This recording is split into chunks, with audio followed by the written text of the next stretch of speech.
So, yeah, I just got out of seeing Resident Evil: The Final Chapter. I'm at the movie theaters.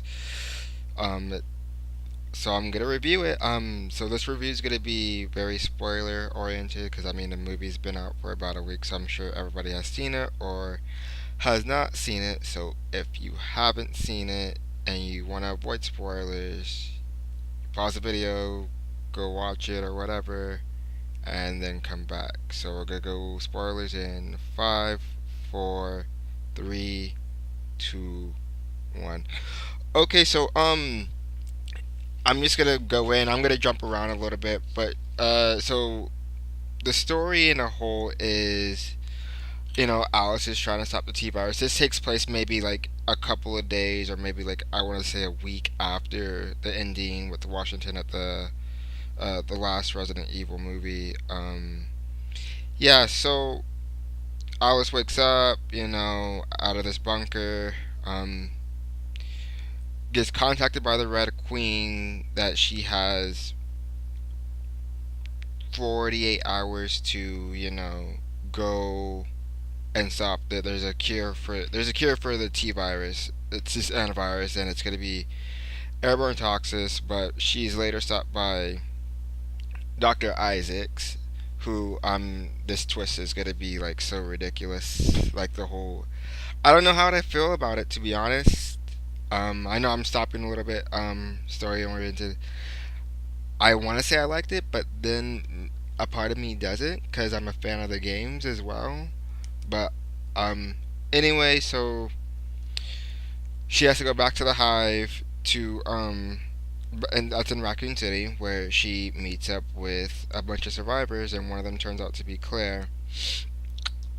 I'm gonna go into that and after I finish up the story. So eventually they fight off Isaac's men or whatever. Alice can like kick ass, as usual because it's Alice. Yeah, I mean it's Alice, so she can do whatever. She doesn't have her powers, by the way. Apparently that was a whole ploy by Wesker to trick her and the others from the last movie to go meet him in Washington D.C., where he later betrayed them off screen, and all a bunch of shit went down.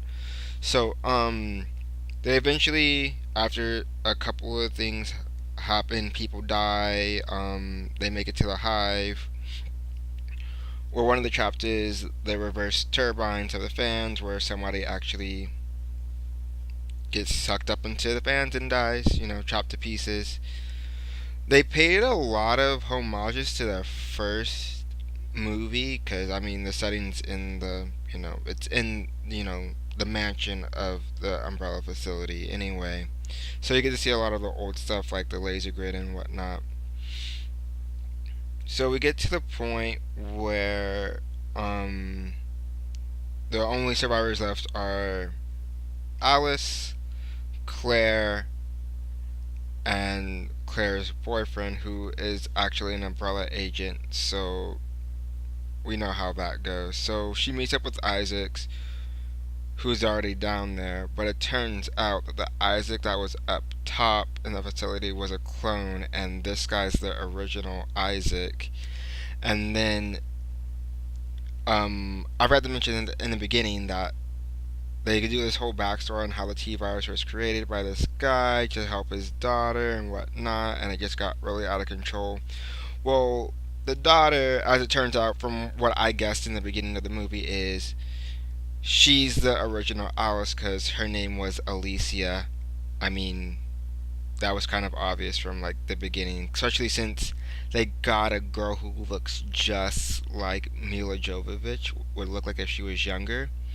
Turns out that Alice is a clone of the original Alice, and of course Alice is in denial that I'm not a clone, and then the Red Queen is a manifestation of Alicia's likeness that her father made or whatever. So that's the Red Queen. So pretty much the Red Queen, Alice, and Alicia are the same. They're the same person. They're just like clones of each other. So they eventually escape the whole thing. Alice and Claire fight Isaac, who has he's not mutated like in the previous films. Well, not like his clone anyway. He has like I want to say like biometrics that allow him to have predictability of how certain fights are gonna go or whatnot. The same ability that Alice already had. I guess thanks to the T virus or whatnot. Um, so she eventually beats him. Whatever. So she gets up top with the antivirus, and the antivirus is gonna kill everything that's infected with the T virus. That would be including her, since she's infected with the T virus or whatever. So she goes up top. Claire says that she's right behind her, but you don't see Claire. I mean, they made Claire look like a badass. I like who they got to play Claire. I'm gonna go into the other characters from the games that appeared in the movies in a minute. So Alice drops it, but Isaac is still alive, and he meets up with his clone, and then he said that as long as the clone believes that they are the original, they'll do whatever it takes to survive or whatever. So the clone kills the original, which in turn, that clone who has been followed by a bunch of zombies gets eaten by the zombies. And as they're about to attack Alice, she drops the antivirus, and they just all fall like a wave, just like a wave of zombies just falling. And then Alice falls too, because she's supposed to die because she has the T virus. And then a couple hours later, she wakes up in the morning with Claire saying that she did it. And then the Red Queen goes into a whole explanation that oh, it was only going to kill the T virus, the affected stuff of the T virus, but it wouldn't actually kill you. But we had to tell you that so you would make the sacrifice to save the rest of whoever's alive. And then the movie ends with Alice on a motorcycle by herself. No idea what happened to Claire. No idea what happened to Claire. And she's being followed by those little T virus flyers, because it's going to take the antivirus a while since it's airborne and it's only passed by the wind to get to everywhere on Earth. And then she ends the whole story with "My name is Alice." So I'm not sure what to. I'm not sure if I liked it or not. I mean, I walked out of that feeling, that feeling where you like a movie but you don't like it because of some continuity issues or whatever. My biggest continuity issues, like, we never actually find out what happened to the other characters from the games that appeared in the movie, like Chris, Leon, Ada. Like, I guess they just all died off screen, but Claire was the only one that was left alive, even in Retribution, where you thought she was dead. I guess they just really like the character. And now, I'm a big fan of strong female characters, so I'm okay with this. I just have a bunch of issues regarding that.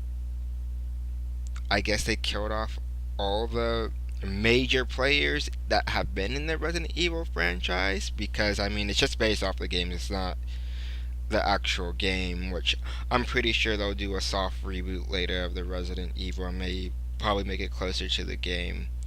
But I like the makeups for some of the zombies. Some of the Las Plagas zombies were in there as well. I'm glad they didn't add anything. I think they might have added something from 7.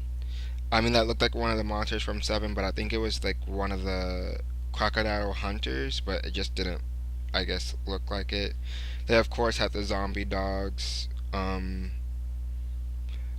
overall, I'd probably give it like a 6 out of 10, just because I'm a fan of the Resident Evil franchise in general. And I mean, I liked it for what it was.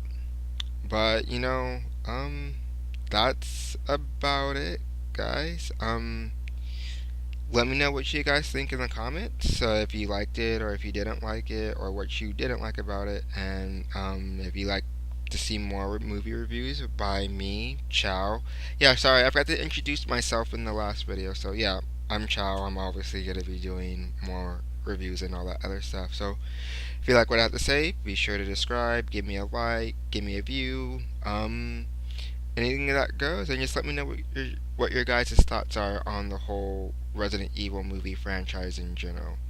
And with that, guys, I'll see you guys in the next video. Take care.